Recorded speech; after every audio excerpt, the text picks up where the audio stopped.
मेरे प्यारे बच्चों नमस्कार। मैं बेटावर क्लासेज में अरुण कुमार राय आपका स्वागत करता हूं। अब हम लोगों को आपकी पाठ्य पुस्तिका की एक्सरसाइज 1.2 के क्वेश्चन नंबर 6 से पढ़ाई करनी है। क्वेश्चन नंबर 6 है, व्याख्या कीजिए कि 7 × 11 × 13 धन 13 और 7 × 6 × 5 × 4 × 3 × 2 × 1 धन 5 भाज्य संख्याएं क्यों हैं। तो पहले हम लोग देखें 7 × 11 × 13 क्वेश्चन नंबर 6। क्वेश्चन नंबर हम लोगों का है 6। यह है, इसमें क्वेश्चन नंबर 6 में 2 पार्ट है। पहला है कि 7 × 5 × 3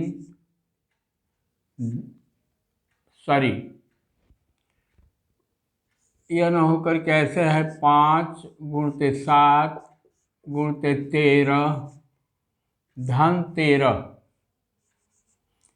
ये कह रहे हैं कि यह भाज्य संख्या क्यों है। इसको हम लोगों को बताना है कि यह भाज्य संख्या क्यों है। 7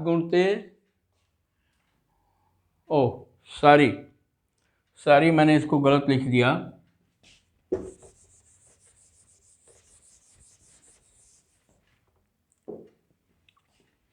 यह है 7 × 11 × 13 धन 13। अब इसको हम लोगों को सिद्ध करना है, बताना है कि यह भाज्य संख्या क्यों है। तो एक चीज़ हम लोग कर सकते हैं, यहाँ पर यह धन 13 धन से इसमें 13 जुटा हुआ है, यहाँ भी 13 है। तो पहला काम हम लोग करें कि 13 कॉमन लेकर के देखें क्या संख्या बन रही है। तो यदि हम लोग 13 कॉमन लेंगे, जब 13 कॉमन ले लेंगे तो क्या यहाँ पर बचेगा, ये दोनों बच जाएंगे। 7 × 11 और धन 13 कॉमन ले रहे हैं, तो यहाँ पर क्या हो जाएगा हम लोगों का 1 हो जाएगा। 1 ये क्या होगा, यह होगा 13 ब्रैकेट में क्या हो जाएगा 11 × 7 77। ब्रैकेट में हम लोगों का क्या हो जाएगा 11 × 7 77 धन 1 बराबर, इसको हम लोग क्या लिख सकते हैं, इसको हम लोग लिखेंगे 13, इसको हम लोग लिखेंगे 13 ब्रैकेट में 77 और 1 78, 77 और 1 78 हो जाएगा। अब 78 जो है क्या है, एक सम संख्या है। अब इसको जब हम लोग सिंप्लीफाई कर रहे हैं, 7 × 11 × 13 धन 13 को जब हम सिंप्लीफाई किए हैं हम लोग, तो आया है 13 × 78। इसको हम लोग 13 × 78 भी लिख सकते हैं, 13 × 78 भी लिख सकते हैं। इसको हम लोग और लिख सकते हैं 13 × इसको क्या लिख देंगे, 78 में 2 का भाग देंगे तो कितनी बार जाएगा, 2 बार जाएगा। फिर क्या बचेगा 39 दूना 78 होता है। 39 को हम लोग क्या लिख सकते हैं 3 × 13 13 × 39 3 × 13। अब हम लोग देख रहे हैं कि इस संख्या के अभाज्य गुणनखंड क्या क्या हैं, 2 3 13 3 संख्याएं हैं। और अभाज्य संख्या के लिए शर्त क्या है कि वह संख्या केवल और केवल 1 से कटे अथवा स्वयं से कटे। इस संख्या में कितनी अभाज्य संख्याओं का भाग जाएगा, 2, 3 और 13, मतलब यह संख्या हम लोग लिखेंगे। इसको सरल करने के बाद जो संख्या आ रही है, प्राप्त हो रही है, वह 2 से, 3 से और 13 से भी विभाजित हो रही है, भाज्य है। अतः यह पूरा ऊपर दी गई संख्या 7 × 11 × 13 धन 13 एक भाज्य संख्या है। ठीक ना? मैं समझ रहा हूँ इसको कि आप लोग समझ गए होंगे, बहुत ये क्लिष्ट नहीं है। बस याद रखिए, चूँकि इसको सरल करने के आप लोग लिखेगा, चूँकि इसको सरल करने के बाद जो नई संख्या आ रही है वह 2, 3 और 13 से भी भाज्य है। अतः यह अभाज्य संख्या की कोई भी शर्त को पूरा नहीं कर रही है, यह संख्या भाज्य है। अब इसके बाद एक और है,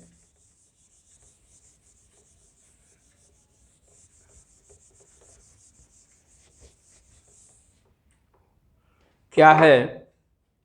यह दे रहा है 7 × 6 × 5 × 4 × 3 × 2 × 1 धन 5। यह कह रहे हैं कि सिद्ध कीजिए कि यह भाज्य क्यों है, बतलाना है कि भाज्य क्यों है। तो क्या है? संख्या है 7 × 6 × 5 × 4 × 3 × 2 × 1 धन 5।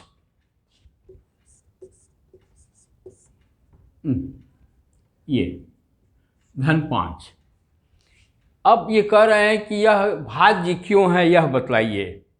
ठीक, कोई बात नहीं। अब देखिए, यह धन 5 दिया हुआ है, इसमें भी धन 5 है, तो 5 को पहले हम लोग कॉमन ले लें। तो इसको हम लोग क्या लिखेंगे? 5 को कॉमन लिया जाएगा, इसको हम लोग क्या लिखेंगे? 7 × 6। अब ये 5 हम लोगों का कॉमन हो गया, 5 छूट जाएगा, × 4 × 3 × 2 × 1 धन 5। जब हम लोग कॉमन लेंगे तो यहाँ पर क्या बच जाएगा? 1 बचेगा, तो हम लोग 1 को कॉमन ले लेंगे। चलिए, अब नई संख्या हम लोगों के सामने क्या आ गई, इसका गुणा भाग करके एक बार हम लोग देख लें। ये 5 हो गया, ब्रैकेट में क्या होगा? सच्छक 42, 42 चौके 168, 42 चौके 168 होता है, जब 4 चौके 16 और 2 चौके 8। तो ये हो गया, हम इसको 2 बार ये कर दे रहा हूँ, ये 168 हो गया, गुणते, मतलब यहाँ तक का गुणा 7 × 6 × 4 बराबर 168 हो गया। और यह क्या हो गया? 3 × 6 धन 1। चलिए, फिर इसको सिंप्लीफाई किया जाए तो ये क्या होगा हम लोगों का? 5 ब्रैकेट में 168 में 6 का, 168 में 6 का हम लोग गुणा करके देखें कितना आता है। 168 में 6 का, 8 × 48 को 8 हासिल 4, फिर 6 × 8 48 को 8 हासिल 4, 6 के 36, 6 के 36 और 4 40, अगेन 4 और 6 कम 6 और 4 10, ये होगा।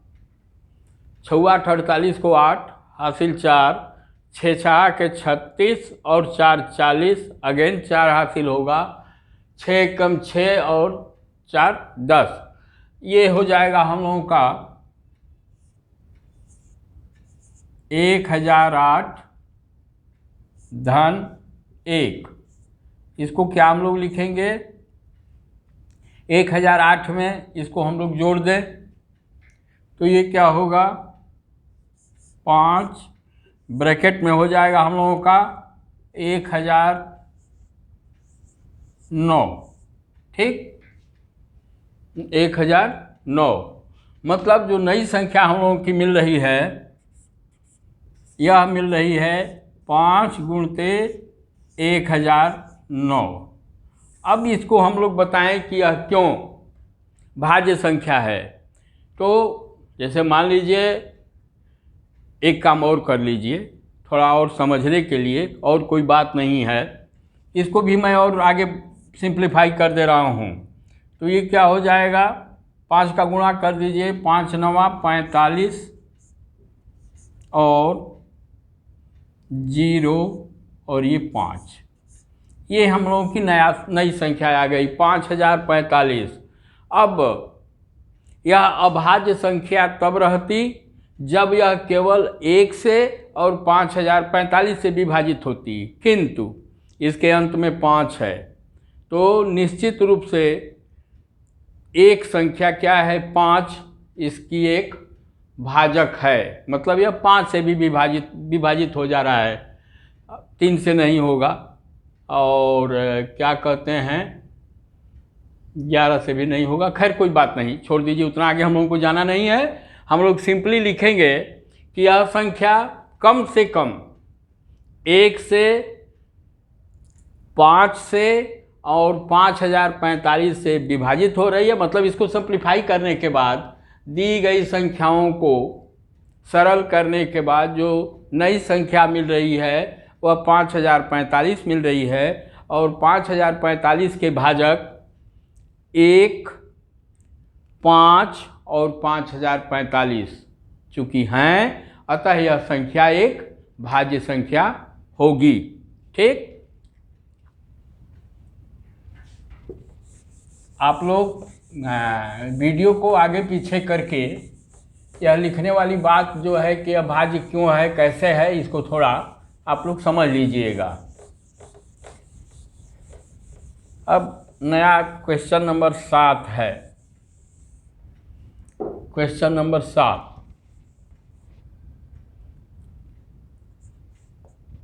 क्वेश्चन नंबर 7 क्या है, किसी खेल के मैदान के चारों ओर एक वृत्ताकार पथ है। इस मैदान का एक चक्कर लगाने में सोनिया को 18 मिनट लगते हैं, जबकि इसी मैदान का एक चक्कर लगाने में रवि को 12 मिनट लगते हैं। मान लीजिए वे दोनों एक ही स्थान और एक ही समय में चलना प्रारंभ करते हैं, एक ही दिशा में चलते हैं। कितने समय बाद वे पुनः प्रारंभिक स्थान पर पहुंच जाएंगे, यह हम लोगों को ज्ञात करना है। ठीक है, सोनिया एक मैदान है, मान लीजिए यह हम लोगों का मैदान है। ठीक, इसका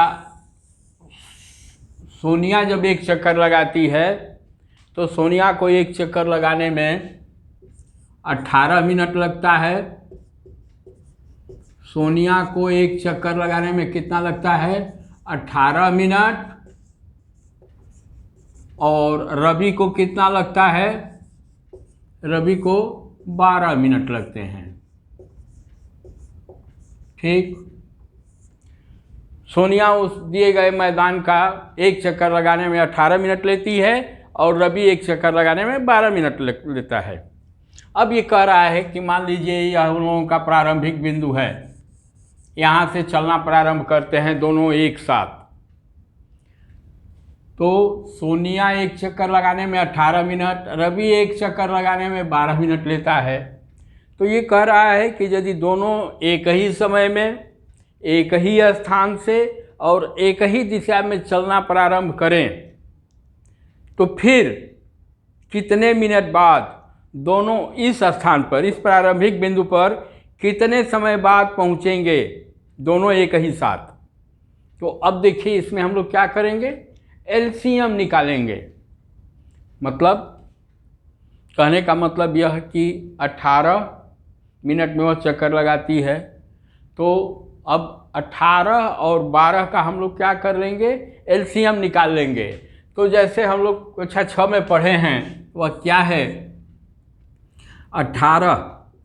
अब ये देखा जाए कि कौन कॉमन मल्टीपल है दोनों में, तो 18 का पहाड़ा पढ़िए। 18, 18 दूनी 36, 18 तिहाई 54, 18 चौक 72 और 18 पाँचे 90।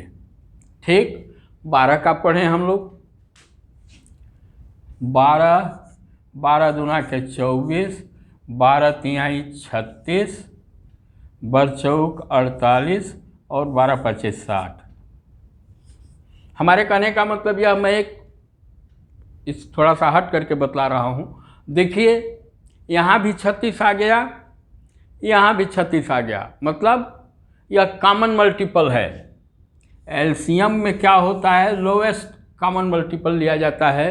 तो मतलब हम लोगों का आएगा 36 मिनट बाद दोनों यहाँ पर एक ही बिंदु पर पहुँचेंगे। जैसे 36 मिनट में सोनिया क्या करेगी, इस मैदान का 2 चक्कर लगाएगी, तो रवि जो है 3 चक्कर लगाएगा। तो हम लोगों को इन दोनों संख्याओं का 18 और 12 का क्या लेना है, एलसीएम लेना है। तो 18 को हम लोग क्या लिखेंगे, यह चूँकि इसके अंत में सम है, यह 8 है तो ये 2 से कटेगा, 2 एक कम 2 और 2 नवा 18 होता है। 3 तिली के 9 दूना 18, 2 तिहाई 6 तिली 18। और 12 को हम लोग क्या लिख सकते हैं, 12 को हम लोग लिख सकते हैं 2 गुणते 2 गुणते 3, 2 दूना के 4 तिहाई 12। अब इसका हम लोग एलसीएम निकाल लें। एलसीएम लेंगे तो क्या होगा, यह 2 है और ये 2, ये दोनों आ जाएंगे। 2 गुणते 2 गुणते यह 3 और यह 3 यहाँ है और एक 3 यहाँ है, मतलब 2 3 लेंगे। भाई एक कॉमन हो गया, एक अधिक हो गया, इसको ले लेंगे। यह 2 3 है, इसमें एक 3 है, तो मतलब 2 बार हम लोग 3 को लेंगे। 3 गुणते 3। अब देखिए क्या होगा, 2 दूना के 4 तिहाई 12 तिहाई 36।